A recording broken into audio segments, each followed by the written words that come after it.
Vamos lá, queridos, vamos terminar a segunda epístola de Pedro, já estar entrando nos finais das epístolas, porque vem primeira, segunda, terceira, João, Judas e, logicamente, Apocalipse fica de fora, tá bom? Página 17, já vamos ver a estrutura da segunda epístola de Pedro. Amém? A própria autoria, confirmada no versículo 1, de Simão Pedro, segunda epístola 1:1. Simão Pedro, servo e apóstolo de Jesus Cristo, aos que conosco obtiveram fé igualmente preciosa na justiça do nosso Deus e Salvador Jesus Cristo. Tá bom? Então a autoria é de Pedro e ela é reconhecida no cânon do Novo Testamento. Aqui há evidências, né, do tempo que foi escrita, podem ler isso em casa, na página 17. A data e o lugar, ano 67. Ano 67. E o destinatário são os cristãos em geral, principalmente toda a diáspora, né, que é a saída dos judeus de Jerusalém, que migram, saem, movidos por vários moveres, e um deles principalmente é a perseguição, embora ainda não começava assim fortemente a perseguição, mas muitos judeus já haviam saído de Israel e moravam ao redor do Mediterrâneo. Então havia muitos cristãos que haviam se convertido. O propósito dessa epístola Pedro, ele está fortalecendo os cristãos, em primeiro lugar. Ele está trazendo essa virtude gloriosa, novamente, de acreditar que a nossa crença é que Jesus volta. Novamente, ele vai ratificar a virtude de esperar em Cristo, na sua volta, a glória de estar estruturado na palavra e já vacinar os crentes de uma palavra chamada apostasia. Apostasia, que é uma das características que antecedem a vinda de Cristo. Tá? O amor muitos esfriará, sinais na terra, terremotos, e aí tantas coisas, perseguições, mas a apostasia. O que é apostasia? É quando se nega a fé em Cristo.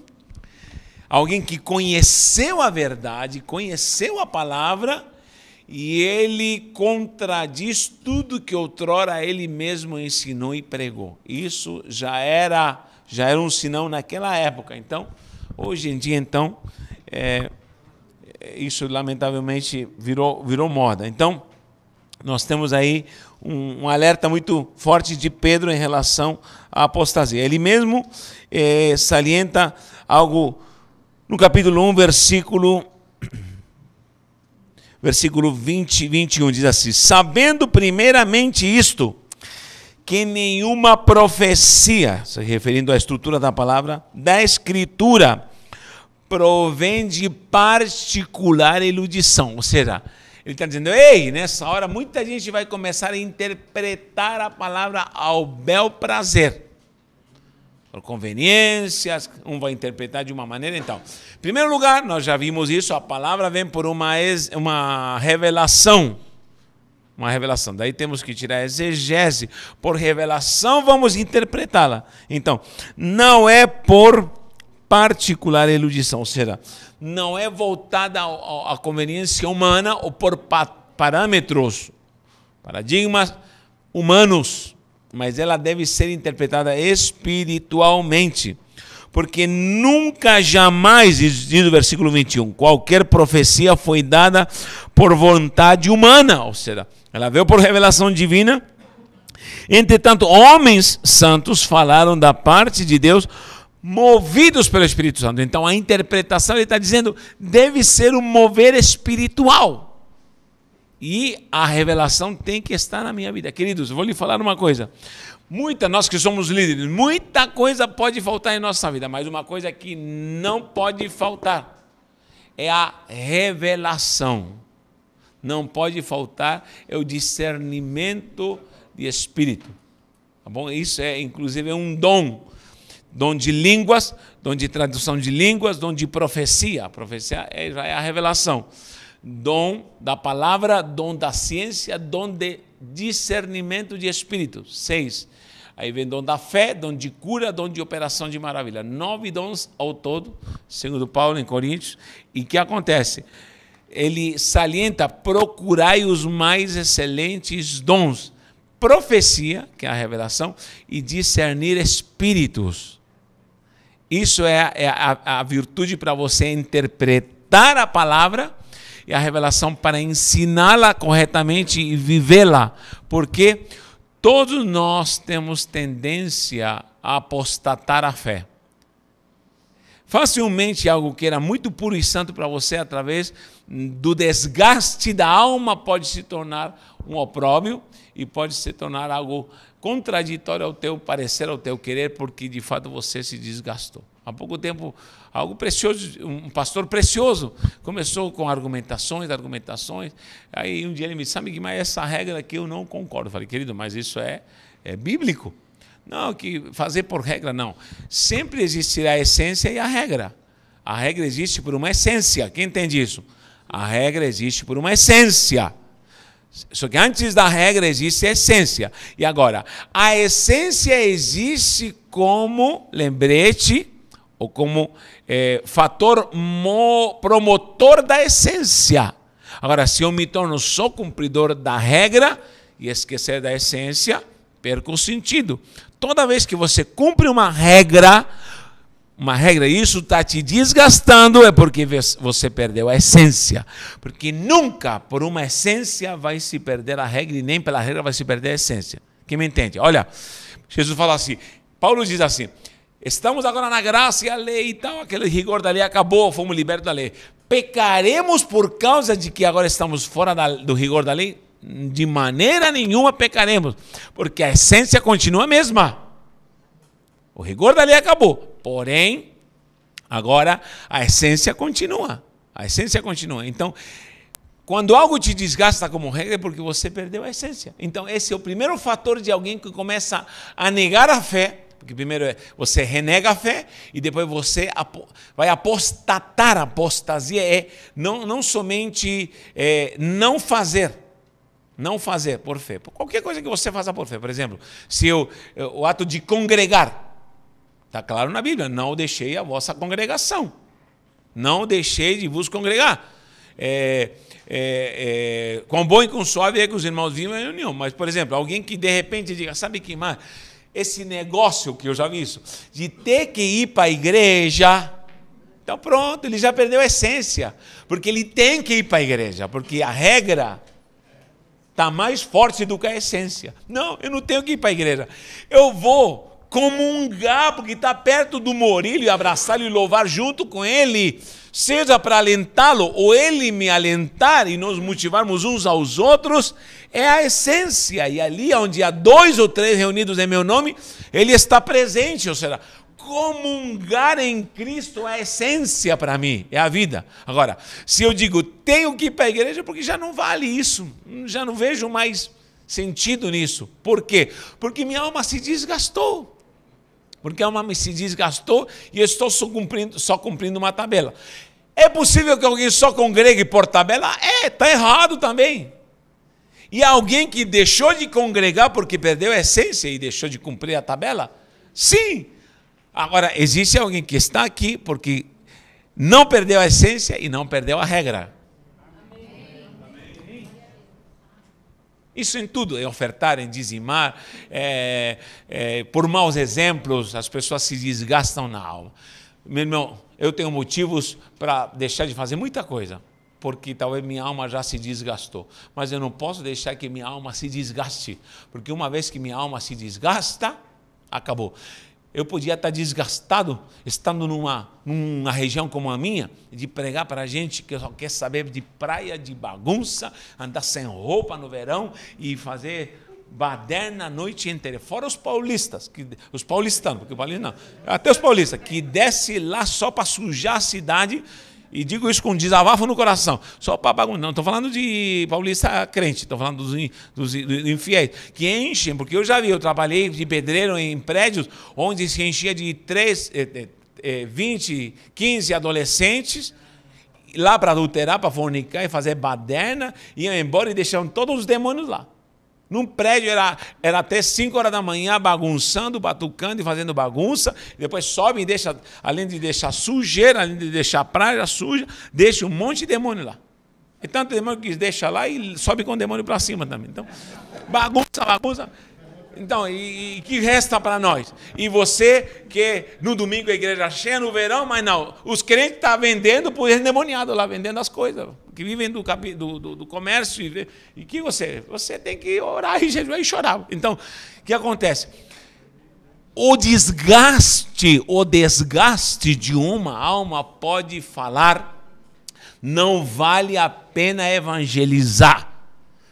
Mas o que me promove não é a tabela de ter, porque um comando é evangelizar. Ah, tem que evangelizar? É verdade, tem. Mas não posso falar tem que evangelizar. Não.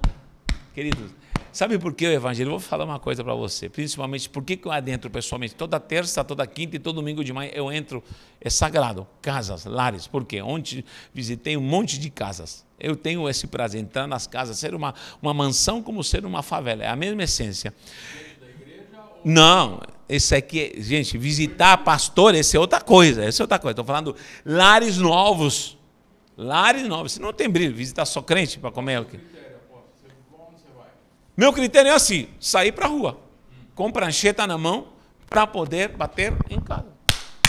Quem é? Quem você quer? Queridos, vem aqui, por favor. Ele já vem com uma camisa do Corinthians, você já começa a repreender. Está repreendido, amarrado toda a potestade. Vem cá, aí você liga ele. Vem cá, corintiano, vem cá, quero falar com você. Estou fazendo uma enquete aqui, olha, somos um trabalho social, não fala que igreja, um trabalho social, espiritual também, e estamos vendo que há muita gente desempregada, não é o teu caso talvez, mas entramos em muitas casas onde não há comida, não há alimento, há desemprego, está passando alguma dificuldade, tem desempregado na família, tem alguém doente, uma enquete, vai respondendo. Daqui a pouco o cara está sozinho, abrindo a boca e confidenciando o que está acontecendo, se é problema disso, daquilo. Temos encontrado N problemas. Conclusão, a pergunta é, você gostaria que nós fizéssemos alguma coisa em favor disso? Todas desempregadas, dá o teu currículo. Tem currículo? Posso arrumar. Então, vou voltar aqui e vou pegar o currículo. Se é uma cesta básica, encontramos uma família onde havia um colchão onde dormiam sete crianças e adolescentes. 7, num colchão. E aí vai, dormindo de lado assim, criança e adolescente. 7 num colchão. É possível dormir? Nós vimos isso aí. E aí vai, se há o troca de um chuveiro, é uma tática que Deus me deu e eu estou na frente disso aí. Conclusão. Gostaria de uma oração? Aí entra na oração e vamos lá. Aí criaram um vínculo com essa família. Bom, já passamos de 100 lares cadastrados pela misericórdia do Senhor. E todo domingo já há gente nova na igreja, 30, 15, 20 pessoas novas aceitando a Jesus, se convertendo. Inclusive em novembro agora nós temos o nosso encontro e vai ser um recorde de almas novas, Então, queridos, o que acontece? Isso é toda terça, toda quinta e todo domingo de manhã. Uma meia dúzia, às vezes 15, nesse domingo agora saímos 26 pessoas, já aumentou, 26. Se eu conseguir pelo menos 100 pessoas saírem, e aí são de 3 em 3, de 4 em 4, para ruas rua, vá de casa em casa, igual o testemunho de Jeová.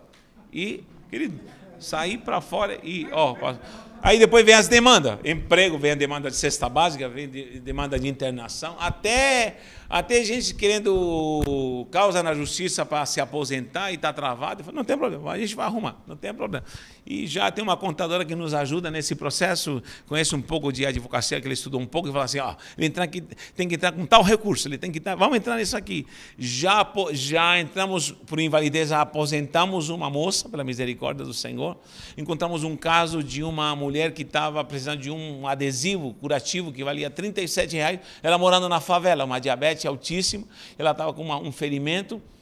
Conseguimos internação, porque nós temos capelania na internação, temos uma casa de recuperação que interna, também falamos, dependência química, queremos internar, podemos internar, enfim. Mobilizamos, fazemos a ponte, bom, deu certo o negócio, está dando certo. Então, quando chega lá, vem o pastor, ali vem o pastor, então.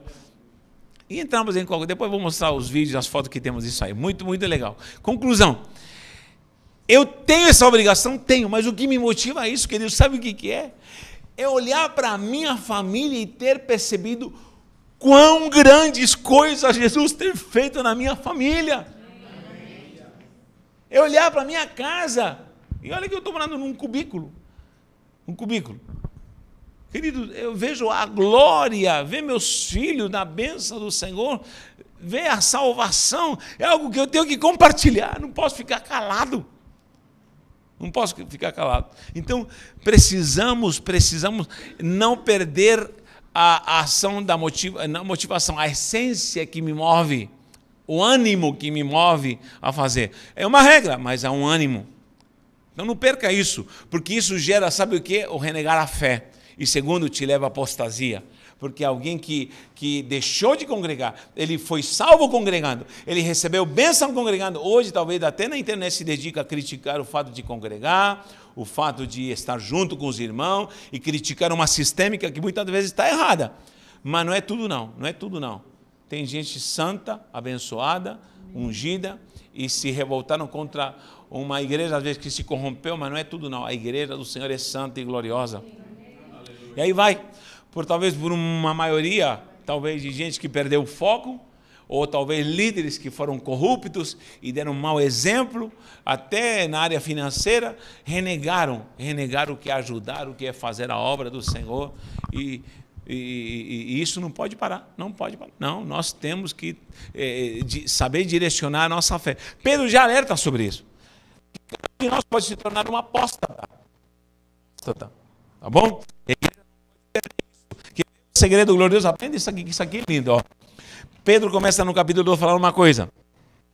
Não fiquem espantados, meus amados. Sabe por quê? Porque ele diz assim, assim como no meio do povo surgiram falsos profetas, assim também haverá entre vós falsos mestres, os quais introduzirão dissimuladamente heresias destruidoras, até o ponto de renegar. Aí começa a renegar. Quando alguém começa a renegar, começa o processo de apostasia. Capítulo 2 de 2 Pedro. O soberano Senhor, que os resgatou, trazendo sobre si mesmos repentina destruição. E muitos seguirão as suas práticas libertinas. Isso não é... que não é bem assim. E aí vai. Cuidado com isso, tenha cuidado com você mesmo. Por causa dele será infamado o caminho da verdade. Naquele tempo já estava infamado o caminho da verdade. Imagina a infâmia, ou a infama, não sei como se diz aqui, infâmia do Evangelho de Cristo, querido. Hoje em dia, quando você diz, você gagueja para falar que você é pastor, porque a infâmia do título pastoral está tão jogado no chão, está tão a bel prazer da imoralidade que dá até você gagueja para falar que você é pastor. É ou não é? É complicado. Por quê? Porque há maus exemplos, muitos maus exemplos. E temos cuidado com isso aí. Olha só.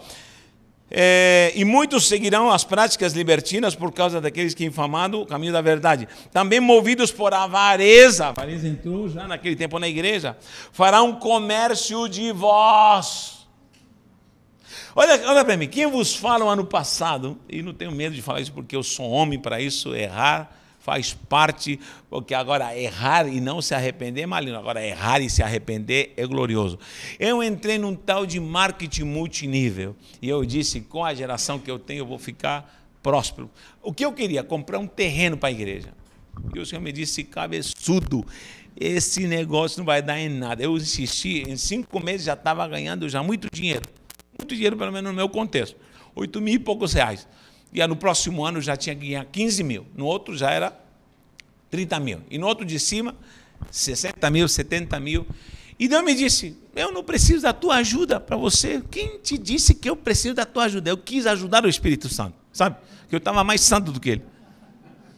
Estava tão santo que eu quis ajudar o Espírito Santo. E quando eu precisei disso? Me levou para o jejum e me deu uma sabatina que eu sei não quer não saber. Um sabão mesmo. E falou assim, larga tudo. Eu falei, não, Senhor, larga tudo, larga tudo, larga tudo.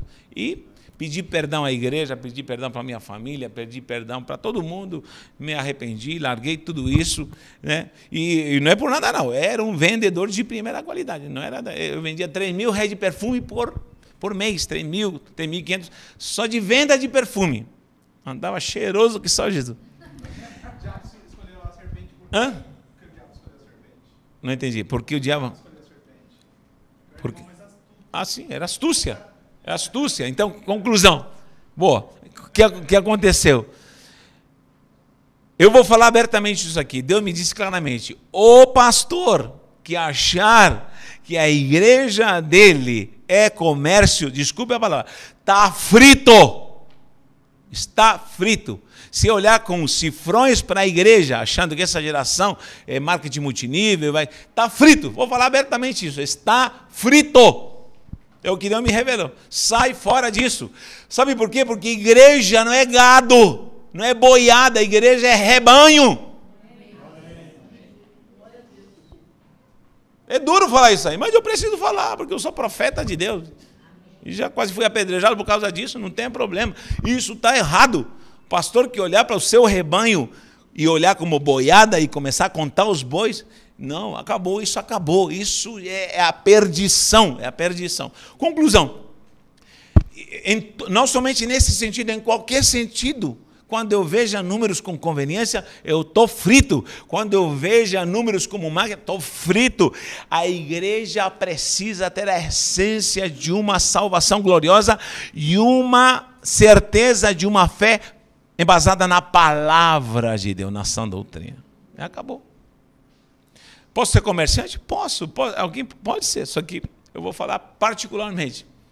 Deus não me permitiu isso. E sair disso aí, eu digo abertamente, sair porque de fato estava com muitas ilusões e Deus me falou, vem cá, vamos trabalhar. Então, avareza, começar a avareza entrar, a avareza. Queridos, o cuidado da ovelha precisa de tirar o carrapicho, cuidar a pata quebrada, isso não dá ibope. E hoje em dia, se nós não olharmos a ovelha nesse sentido, nós vamos perder, em nome de Jesus. Então, isso já existia essa ganância, essa torpe ganância, e Pedro está avisando. Sabe o que acontece quando a igreja começa a se voltar para a avareza? Sabe quando a igreja, a liderança começa a tornar infame o caminho da verdade? Olha que contraditório. Tornar infame o caminho da verdade, mas eu torno infame, ou seja, a porta de saída e de escape para a salvação da verdade se tornou algo de má fama. Algo de má fama. Quem aqui é capaz de frequentar um lugar de má fama? Ninguém quer. Quem aqui gostaria de andar lado a lado com alguém que tem uma má fama? Que irmã? Vou falar para as irmãs e vou falar para os homens também. Por exemplo, vou usar um exemplo que é bem prático e bem atual. Que irmã gostaria de andar lado a lado com uma irmã que tem fama de lésbica? Que homem aqui gostaria de andar lado a lado, pastor Sérgio, com alguém que tem fama de homossexual? Você gostaria de andar com ele? Hein? Me responda sim ou não. Não. Cuidado, pode me discriminar. Não é questão, é questão de fama. Andar com alguém que é ladrão. Tem fama de ladrão, e você anda com ele. Porque já diz o ditado aqui no Brasil, me diga com quem anda, te direi com quem és. Então nós precisamos olhar algo que é infame, algo que tem má fama, nós nos afastamos. Agora, o que aconteceu com o caminho da verdade? O tornaram algo promovido pela infâmia. Ou seja, ser cristão... ser pastor? É ser crente? Você vai para a igreja? Conseguiram algo precioso, torná-lo algo infame. Conseguiram fazer isso. O pastor Isaías estava em Portugal, entrou em Portugal e perguntaram para ele na entrada. O senhor faz o quê? Ele falou, o senhor faz o quê? Eu sou pastor. Aí ela fala, o esperto é malandro, falou. O esperto é malandro. Vem para Portugal para quê? Vem para Portugal para quê? O esperto é malandro. Diz que ele sentiu um negócio, dá vontade de pegar as malas e voltar. Porque ele apresentou com tanta alegria, eu sou pastor. O esperto é malandro. Vai falar alguma coisa para a Polícia Federal lá. O esperto é malandro, então. Né? Vai lá na loja comprar qualquer coisa, um crediário, e diz, o que é? É pastor? Pastor? É pastor. É pastor. Jesus. A infâmia entrou já no caminho da verdade. Lamentavelmente já entrou. Então vamos vigiar. Vamos vigiar. Vamos vigiar em nome do Senhor Jesus. A igreja quando entra na infâmia, a igreja quando entra na apostasia, a igreja quando entra na avareza, a igreja quando troca valores, a igreja quando deixa de pregar a vinda de Cristo, a igreja quando sai do perfil terreno e vive a essência de uma esperança gloriosa, quando a igreja perde isso, a igreja perde o sentido. Sentido. Quem aqui tem sentidos? Quais são os sentidos? Vamos falar? Vamos começar. Diga comigo, visão. Visão. Olfato, vou falar. Olfato. Olfato. Audição. Audição. Vamos deixar o palavra para o final. Tato. Olha que lindo. Tato e paladar. Quais são os 5 ministérios? Apóstolos, visão. O apostolado na igreja é a visão. Apostolado. Apóstolos. Efésios 4 está escrito isso. Efésios 4. Mas estou me referindo à apostasia e os falsos profetas, falsos mestres que estão já sendo promovidos nesse tempo de Pedro, no capítulo 2 de 2 Pedro. O apóstolo a igreja precisa ter a visão apostólica, por quê? Porque a visão apostólica, ela é a visão, é o olhar da igreja. A igreja que não é apostólica, ela sempre vai estar concentrada no seu modus vivendi, nas suas estruturas, nas suas bases, nas suas conveniências. Ela sempre vai ter que inventar algo para manter o foco dentro dela. Campanha, ser a corrente, ela sempre vai se voltar para ela própria em si e para a manutenção de uma membresia. Só que a igreja apostólica, ela é visionária, ela sai para fora, ela entra nas casas, ela cumpre, é a visão de olhar, domínio de territórios, de galgar territórios, é a igreja que sai das 4 paredes, é a igreja que cumpre o IDES, é a igreja que formata discípulo, ide fazer discípulo. Está entendendo isso? Então, visão da igreja. A igreja tem 5 sentidos. Visão, o apostolado é visão. O apostolado é o IDES, o que vai. O olfato é o profeta, a profecia, profetas. O ministério profético. O que é olfato? Sentir essência. Saber, discernir, é olfato. Porque profeta, ele diz assim, aqui tem cheiro de glória. Como também diz, aqui tem cheiro de pecado. Ele tem que ter discernimento para isso. Isso não está me cheirando bem. Tem cheiro de enxofre, tem cheiro de capeta aqui, cheiro de enxofre. Como também tem cheiro de glória aqui. Eu tenho discernir. Precisa ver. Você entra num bairro, você tem que saber que tipo de demônio está lá. O demônio da pobreza, da miséria, se é demônio da prostituição, demônio da violência. Demônio da violência. Aí vem os nomes folclóricos, eu não gosto, mas tem esses nomes, Zé Pilinta, Maria da Penha, e aí vai. São nomes folclóricos, que não são bíblicos, mas são demônio de prostituição, demônio de miséria, Esses nomes folclóricos só existem no Brasil, tá bom? É um contexto afro-brasileiro, mas não tem base bíblica. Mas os demônios de prostituição, demônio de Jezabel, aí sim, demônio de Jezabel. É fácil entrar numa família onde reina Jezabel. É fácil entrar numa igreja onde domina Jezabel. É fácil. Eu já entrei em igrejas onde dominava esse principado de Jezabel, O que acontece aqui? Primeiro, omissão dos homens, começando pelo pastor. O pastor é o braço direito da pastora. O pastor não tem voz. E se ele vai falar, fala, cala-te, que eu estou falando. E eu já vi isso, de mulher falar para o pastor, o marido, cala-te, que eu estou falando. E o pastor abaixar as orelhas. Então, é complicado. Manipulação. Adultério espiritual dentro do que é o contexto sã doutrina. Adultério espiritual. Adultério por conveniências. Querido, isso é o espírito que rege famílias, que rege gerações, que rege igrejas. E, inclusive, a igreja de Tiatira diz, tem uma coisa contra ti, que toleras. Esse é o grande problema. Que a Jezabel nunca atuará se não há alguém que a tolera. Já me chamaram de intolerante. E estou falando de gente de peso e gente... Você é intolerante, Natanael. Eu sou intolerante? Tudo bom. Mas a minha palavra diz, ai de ti que toleras. Ai de ti que toleras. Meu irmão, confesso que às vezes em certas coisas eu sou intolerante. Eu sou. Exatamente, eu não posso. Não, senhor. Aqui não, essa palhaçada não, em nome de Jesus. Olfato. A igreja precisa ter olfato. Estou sentindo cheiro de glória. Estou sentindo cheiro de chuva. O profeta vai falar, está vindo chuva. Como você sabe? Eu estou sentindo cheiro de chuva. Orem, porque está vindo juízo. Como você sabe? Estou sentindo o cheiro de juízo. E vai cair raio em algumas pessoas aqui.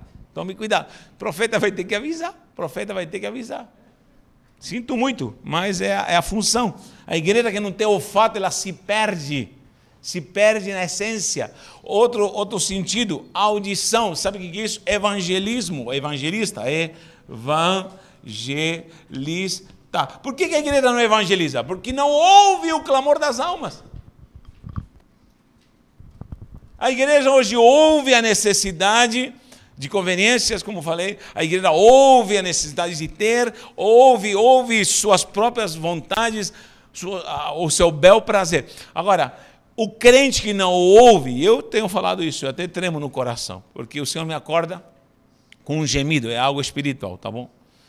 Eu acordo com um gemido de madrugada, certas feitas, tem acontecido profundamente com um gemido, eu acordo com o choro de uma criança, vou até no meu quarto, minha criança está bem, e essa criança chora, aí eu começo a me afligir, começo a chorar, é algo profético, e começo a chorar, e aí eu me envolvo em oração, em clamor, não paro de orar.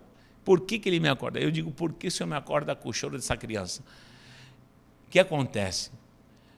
Talvez algum psicólogo poderia me dar alguma tradução, mas o Espírito Santo me disse, sabe por quê? Porque nesta hora, há alguém que está chorando, está sofrendo, literalmente desde uma criança sendo abusada, como alguém que chora porque está necessitado e carente. Enquanto você descansa o sono que eu te dou, descansa o sono do justo que eu dou, eu preciso acordar alguém para que chore com os que choram. E essa criança soluça. Inclusive, não é trauma, não é problema psicológico, mas quando eu de fato escuto uma criança literalmente chorar, eu me desabo. Porque me faz lembrar, aonde está essa criança? Não sei, gente. Mas é algo forte demais. É um ouvir que não me deixa dormir. Agora, como ouvir isso? Como ouvir isso e ficar inerte? Não tem como. Me perdoem que eu choro, mas olha, hoje em dia a igreja precisa ter audição. Não se ouve mais.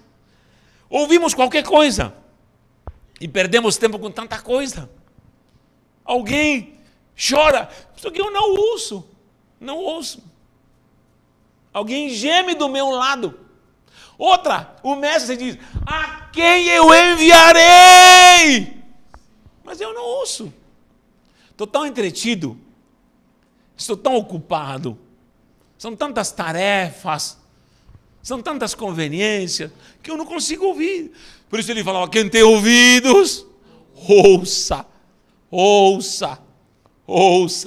Há um belarmino que chora no Nordeste, cavamos um poço lá pela misericórdia do Senhor, está aqui uma gadita de Deus que cooperou para isso, nós ajudamos com oferta e temos ajudado lá no interior da Paraíba.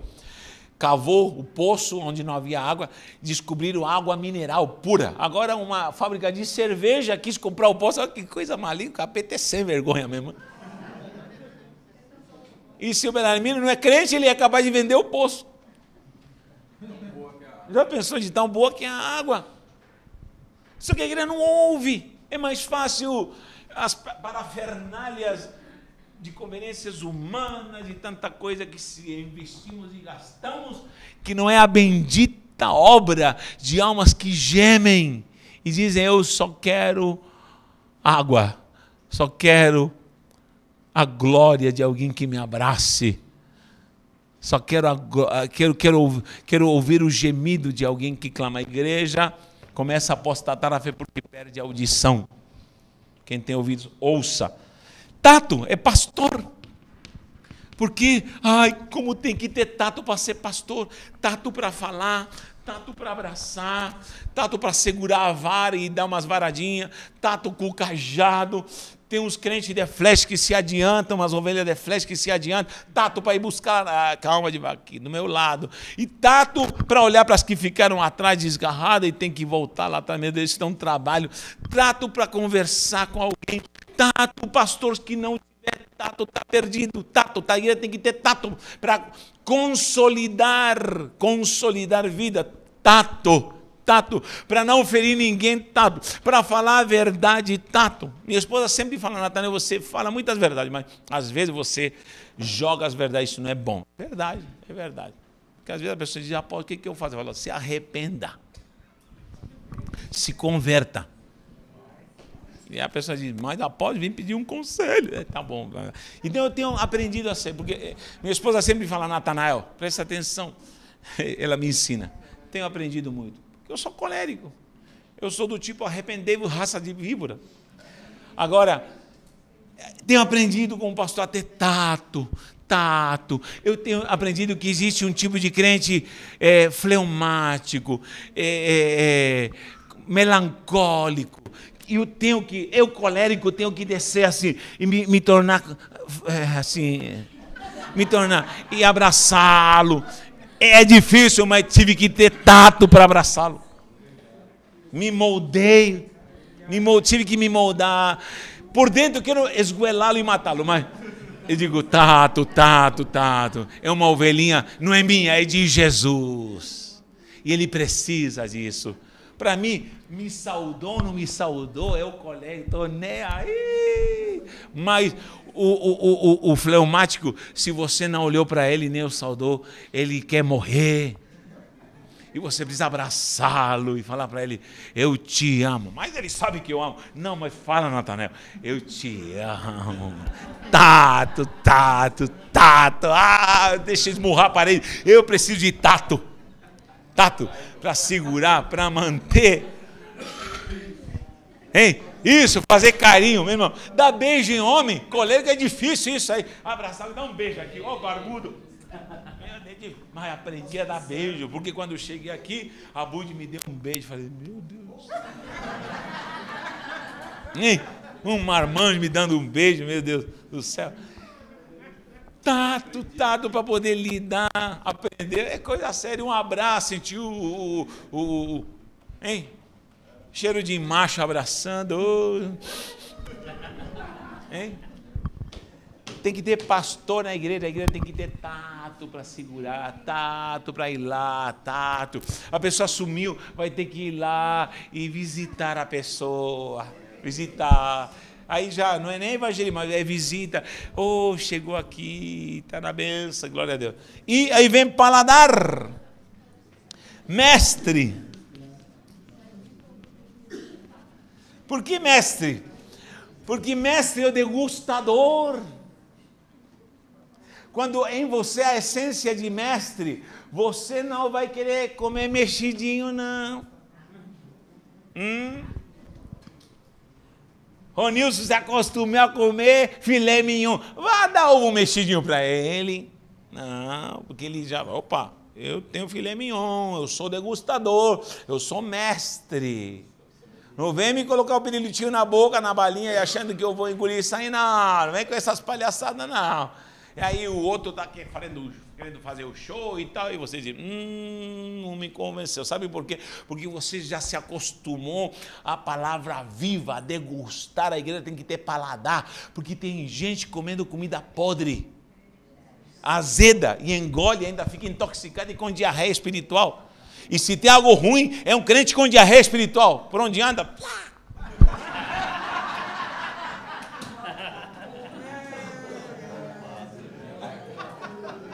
Misericórdia.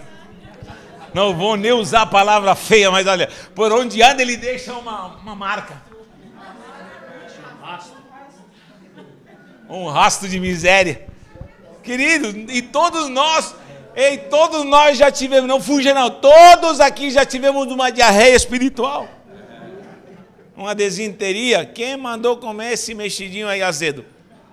Não, que estava na 1,99 em oferta. Vai na oferta para você ver. Agora, semestre demanda sacrifício, demanda hora de ler e buscar, esquadrinhar.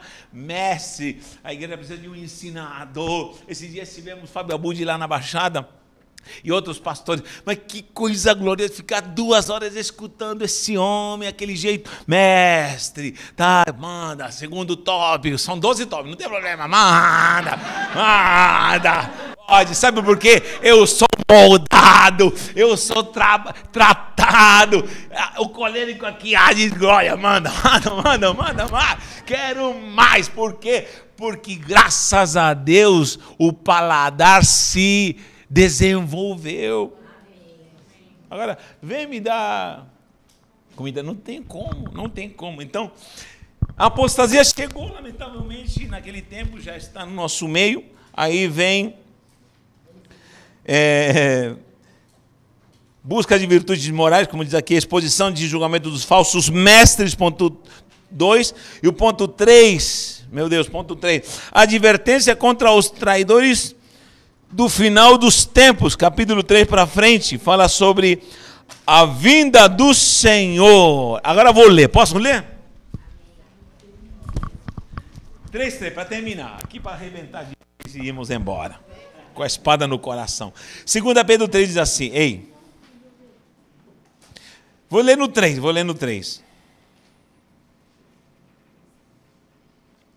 ler o 2 também, pronto. 3, vou ler o 1 também, vá. Do 3. Amados, esta é agora a segunda epístola que vos escrevo, em ambas procuro despertar com lembranças a vossa mente esclarecida, para que vos recordeis das palavras que anteriormente foram ditas pelos santos profetas, bem como do mandamento do Senhor e Salvador ensinado pelos vossos apóstolos, tendo em conta antes de tudo que nos últimos dias, naquele tempo está dizendo já últimos dias, então já estamos nos últimos dos últimos dias, virão escarnecedores, zombadores, contadores de piada no altar, stand-up crente. E tem gente no YouTube que faz miséria com isso, e tem crente rindo com essas misérias. E estão contratando esses zombadores de altar e de coisas do crente. Um deles é o tal de Jacinto Labareda lá. Não é Jacinto Labareda. Jacinto Manto. E estão convidando ele como conferencista para fazer o povo rir. Vá rindo. São escarnecedores que andam zombando. E tem muitos disso. O pastorzão com X, e estão chamando. Gente, meu irmão, que não tem compromisso nenhum com o evangelho. Eu até há pouco tempo considero um pastor, cito o nome que estou numa sala de aula. Quem escutar, escute, não gostou. Olha, um pastor chamado, um que prega, muito engraçado, como que chama? Cláudio de Arte. Um homem santo, não nego. Mas há poucos dias eu escutei uma piada de baixo calão, falando do órgão sexual masculino com nome e sobrenome. E eu disse, chega. Eu sei que podemos ser engraçados e toda a igreja pode rir, mas ele contar uma piada no púlpito santo, dando nome ao órgão sexual masculino, e contando uma piada sobre o órgão sexual masculino, para mim eu disse, o Espírito me disse, chega, eu não assisto mais esse homem, me perdoem. Eu considerava um homem santo, engraçado. Acabou. Aonde estamos, gente? Aonde nós estamos? Se perdeu o temor, são escarnecedores da fé, do caminho da verdade. Cuidado, que tudo tem que ser com temperança. Agora, eu posso ser engraçado com algo que eu falo e todo mundo vai rir? Sim, por favor, ilustrar. Agora, eu ir com o propósito de fazer rir a igreja, isso Deus não está presente, o Espírito se afasta. O Espírito chocarrice. Isso não pode existir dentro da igreja. Não estou dizendo que não podemos rir, não estou dizendo que na pregação não pode, ou na ministração, no ensino, não pode haver um motivo de rir, pelo amor de Deus. Porque deliberadamente, deliberar, é projetar fazer isso, esquecem. Peraí, vou ler antes disso. Antes de tudo, nos últimos dias, escarnecedores com seus escárnios, andando segundo as suas próprias paixões, e dizendo, onde está a promessa da sua vinda? Cadê o Jesus que falaram que ia voltar? Cadê? Onde está? Que nada, que nada. Não volta nada. Porque desde os pais dormiram, todas as coisas, versículo 4 do 3, permanecem como desde o princípio da criação. Porque deliberadamente esquecem que de longo tempo houve céus, bem como terra, a qual surgiu da água, através da água pela palavra de Deus, e pela qual veio aparecer o mundo. Vamos lá, o 7. Ora, os céus que agora existem e a terra pela mesma palavra têm sido entesourada para fogo, estando reservados para o dia do juízo e destruição dos homens ímpios. A terra agora vai ser destruída com fogo. Para terminar, há todavia uma coisa, amados, que não deveis esquecer, que para o Senhor um dia são como 1000 anos e 1000 anos como um dia. Não retarda o Senhor a sua promessa, como alguns a julgam demorada. Pelo contrário, Ele é longânimo para convosco, não querendo que nenhum pereça, senão que todos cheguem ao arrependimento. Virá, entretanto, como ladrão o dia do Senhor, no qual os céus passarão com estrepitoso estrondo e os elementos se desfarão abrasados, também a terra e as obras que nela existem serão atingidas. Tudo vai passar, visto que todas essas coisas hão de ser desfeitas, deveis ser tais como os que vivem em santo procedimento e piedade, esperando e apressando a vinda do Senhor, o dia do Senhor, por causa do qual os céus incendiados serão desfeitos e os elementos abrasados e vão se derreter. A bomba neutrão é capaz de destruir a Baixada Santista todinha. Eu falei, manda, Jeová. Nós, porém, segundo a sua promessa, esperamos. O que esperamos? Que o Senhor só me restaure? Não. Esperamos novos céus, nova terra, nos quais habita a justiça. Por esta razão, pois, amados, esperando essas coisas, empenhai-vos por seres achados por Ele em paz, sem mácula, irrepreensíveis, e tendo por salvação a longanimidade do nosso Senhor, como igualmente o nosso amado irmão Paulo vos escreveu, segundo a sabedoria que lhe foi dada, ao falar acerca desses assuntos, como de fato costuma fazer em todas as suas epístolas, nas quais há certas coisas difíceis de entender, e os ignorantes e instáveis deturpam, como também deturpam as demais escrituras, para a própria destruição. Vós, pois, amados, prevenidos como estáis de antemão, acautelai-vos, não suceda que, arrastado pelo erro desses insubordinados, descaiais da vossa própria firmeza. Antes crescei na graça e no conhecimento do nosso Senhor e Salvador Jesus Cristo. A Ele seja a glória, tanto agora como no dia da sua vinda. E que Deus nos guarde, para que a gente não venha apostatar essa fé santa e gloriosa. Amém?